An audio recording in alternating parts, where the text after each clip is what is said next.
Hello, hello. We are on day 3 of our text features unit. So, refresher, let's think. What are text features? I think I heard someone say it. Text features are the features within a text that are not the main passage, right? So if I'm reading and I see a big body, a big paragraph, that's not a text feature. That's just the reading.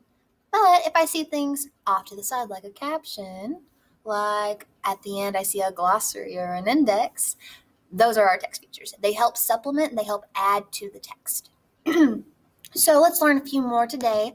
Some of these you've probably already heard of before, so you'll just have to roll with me. The first one is a diagram. A diagram is a drawing or a picture that shows the parts of something or explains how it works.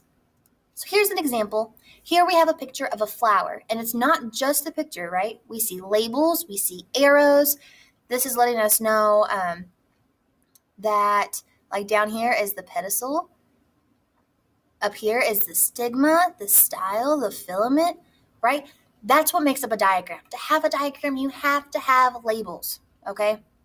They have to be showing the different parts of something. Now, it's not just flowers. You can have diagrams of people. You can have diagrams of animals.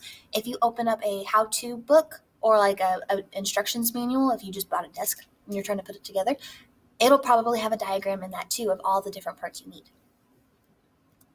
The next one is a map. So this is a picture of an area that helps the reader understand where something is located. You will often see this in your history books, right? Or you'll see it on the road. You'll see it maybe in the car.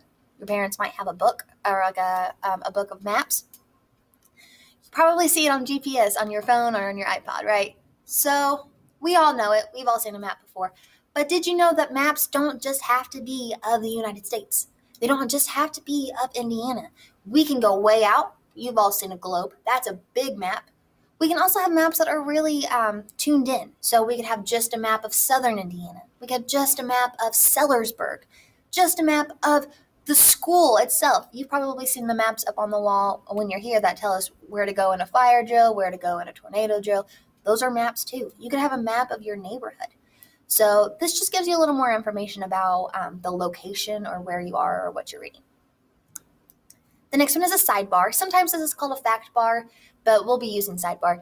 A box of text on the side of the page that gives extra information about the topic. So here, are vampires for real? That is the title of this sidebar or this fact bar, okay? So off to the left, this would be your main body, the main paragraph.